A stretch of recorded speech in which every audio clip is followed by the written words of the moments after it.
Faire des films tout seul, c'est très compliqué, mais ça peut aussi devenir un super pouvoir si tu le maîtrises parfaitement. Aujourd'hui, dans cette vidéo, je vais te donner mes différentes astuces que j'ai bâties au fur et à mesure des années, film après film, qui m'ont permis de transformer le fait d'être seul en un super pouvoir pour mes productions. Pourquoi je pense que faire des films tout seul, c'est la meilleure des choses? Dans un premier temps, fatalement, comme tu es tout seul, tu es le maître décidant d'absolument tout. C'est toi qui décides comment tu vas filmer, comment tu vas tourner, quand, où, comment. Tous les aspects qui vont concerner ton film, c'est toi qui les décides. Tu n'as aucune contrainte créative. Tu es ton seul et unique maître là-dedans. Donc tu peux réellement créer un film à ton image. Si tu fais du documentaire, fatalement, ta seule contrainte va être la dure loi de la réalité où oui, tu avais peut-être prévu de faire un tournage au lever de soleil pour l'ouverture de ton film, sauf que le jour où tu t'es prévu le tournage, il n'y en a pas eu des beaux levers de soleil. Et ça, c'est pas grave. Ça, c'est toi qui le décides. Tu peux, si tu as le temps et la possibilité, le repousser. Mais si jamais c'est pas une possibilité, tu vas juste l'accepter. Il n'y a personne qui va te taper sur les doigts là-dessus parce que, encore une fois, c'est toi qui décides tout. Cette liberté créative, elle vient au prix de la lourdeur, de la responsabilité qu'est de faire un film. C'est que fatalement, tu incarnes tous les chapeaux, tout dépend de toi. Donc oui, l'avantage c'est que tu peux faire ce que tu veux, mais rien n'avancera si jamais tu n'y mets pas l'effort. Personne d'autre ne le fera à ta place. Et ça pour le coup c'est quelque chose qui est assez important de voir, c'est que cet Eldorado créatif là a un réel coût, et ce coût là est énorme.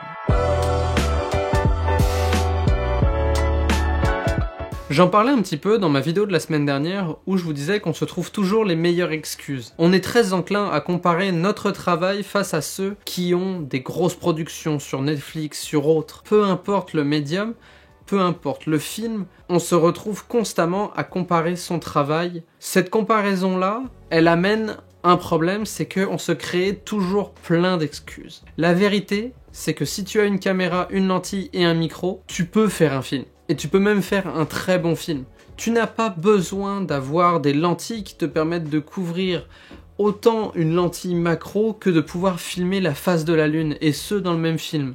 Non, la vérité c'est que tu dois y aller avec le matériel que tu as. Oui, ce ne sera peut-être pas dans la meilleure résolution que tu veux, avec la meilleure captation sonore, mais la réalité c'est que tu fais quelque chose.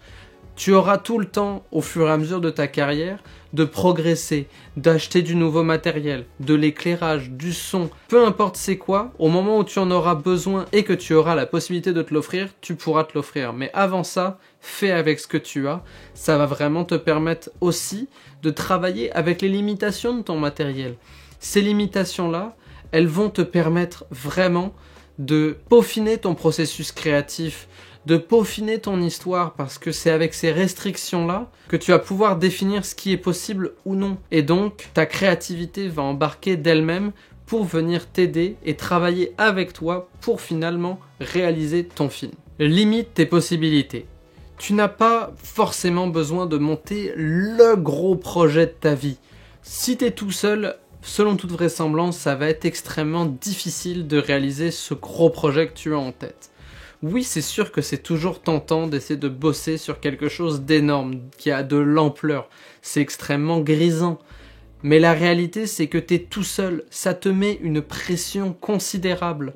Et surtout, quand c'est une idée qui est énorme, fatalement, on a cette envie-là en tant que créatif que tout soit parfait. Sauf qu'au final, et ça je vous le dis à plusieurs reprises, la perfection n'existe pas. Vous trouverez toujours quelque chose à redire sur votre film. Donc, limitez volontairement vos possibilités. Limitez l'ampleur de vos projets. Si vous êtes tout seul, essayez quelque chose qui soit facile. Focalisez-vous sur l'histoire.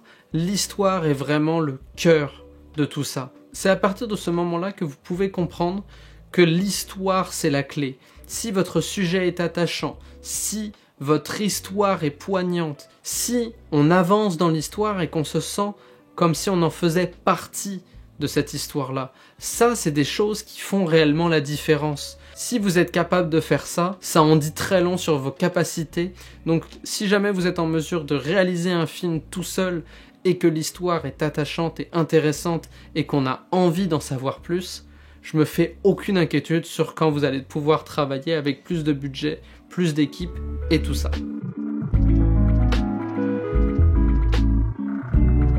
Il faut absolument que vous simplifiez le plus possible votre processus. Comment vous pouvez le simplifier, vous allez me dire? Vous allez pouvoir travailler sur une grosse partie qui est la pré-production. Et c'est pas juste de prendre le temps de monter un vrai scénario, de monter une vraie structure.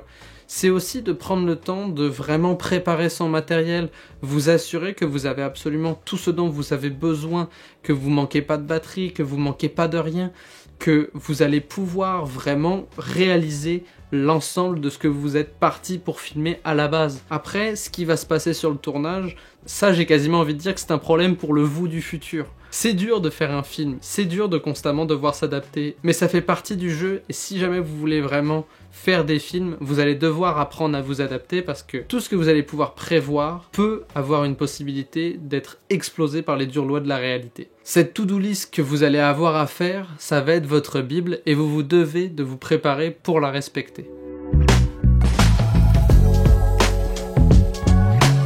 Pour ceux qui ne sont toujours pas convaincus que de faire un film tout seul ça peut être bien et qui sont persuadés de dire qu'il faut absolument être plusieurs pour faire un film, partez du principe que en étant plusieurs pour faire un film, vous devez gérer différents égos, différents horaires, différentes réalités, différentes manières de voir les choses. Parce qu'au final, c'est ça, chaque personne a une expérience de la vie qui lui est singulière. Personne n'a vécu exactement la vie de la même manière qu'un autre. Donc, fatalement, vous devez garder en tête que vous allez devoir jongler avec tout ça. Et croyez-moi, par expérience, des fois, ça peut être très vite, très compliqué d'avoir à gérer tout ça. Vous devez gérer que certaines décisions plaisent à du monde, mais plaisent pas à d'autres. Vous allez devoir gérer des émotions, des compréhensions, des états d'âme de chacun. Et il y a des fois, sur un tournage, vous avez juste pas envie de faire ça au final, parce que la vérité, c'est que c'est chiant, parce que vous devez plaire à tout le monde. Sauf que, il y a des fois, si jamais j'avais la possibilité d'avoir la moitié de la qualité du résultat sans les tracas que ça amène de travailler en équipe, ben je pense que je travaillerais tout seul. Parce que la vérité, c'est que ça peut être très agréable de travailler tout seul. Oui, c'est énormément de pression, oui, c'est très compliqué, oui, c'est chronophage, oui, c'est tout ce que vous voulez. Mais la vérité, c'est qu'il n'y a pas plus bel Eldorado créatif que ça. Et si jamais vous voulez faire rentrer du monde dans le processus et que c'est un choix délibéré, que vous avez pris le temps de réfléchir, à ce moment-là, ça va se faire naturellement.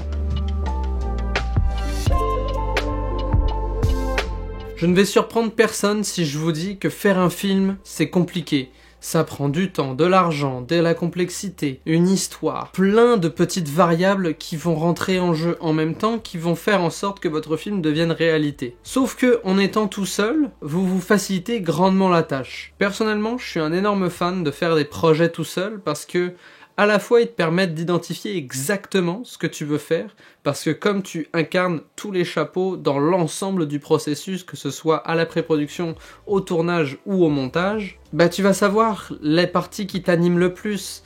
Tu vas pouvoir aussi déterminer les parties que tu n'aimes pas et que à l'avenir, quand tu auras les possibilités, le budget, la flexibilité ou peu importe, que tu vas pouvoir déléguer. Et ces tâches-là, en les donnant à quelqu'un d'autre, tu vas les donner à ce quelqu'un d'autre qui, lui, il aime vraiment faire ça. Et donc, ça va améliorer la qualité de tes films. Moi, c'est ce que j'ai fait, par exemple, avec le mixage sonore. C'est quelque chose que j'ai beau essayer d'apprendre, ça ne veut juste pas. Et je pense que j'ai un sérieux problème avec tout ce qui est audio. J'ai beaucoup de mal à comprendre le processus, surtout la partie post-production. Maintenant, la partie sur le tournage, je suis rendu quand même correct. Mais tout ce qui est la partie post-production du son, je suis une bille. Et donc moi, l'ensemble de mes films sont tous mixés par quelqu'un d'autre. Je n'ai même plus à réfléchir à cette partie-là. Je sais déjà que quand je fais un film, je me prépare mentalement et financièrement à allouer un budget au mixage de ce film-là. Parce que je sais que moi, ça fait partie de mes points faibles et aussi que c'est un des points où je manque d'intérêt. Et donc, je préfère déléguer ça, de payer quelqu'un pour que le résultat soit bien meilleur. Mais aussi, au final, ça me sert à moi parce que justement, comme le résultat est bien meilleur, bah, peut-être qu'un festival va le vouloir. Peut-être qu'un diffuseur va le vouloir. Ça a été, pour moi, une manière de déléguer une partie partie de mon travail, mais au final j'en suis le premier bénéficiaire parce que, de un, j'ai pas à mettre de temps là-dessus pour améliorer la qualité du film, donc je peux me focuser sur autre chose et développer d'autres aspects de ma carrière, plutôt que de passer du temps sur des tâches qui, c'est pas qui m'intéressent pas, mais je suis définitivement pas bon là-dedans. Donc je suis mieux de le donner à quelqu'un d'autre et ça va quand même améliorer la qualité de mon produit final. Et voilà, j'espère que cette vidéo vous aura plu, n'hésitez pas à la commenter, liker et à partager, et sur ce, moi je vous dis faites de bonnes vidéos, à la prochaine, ciao tout le monde.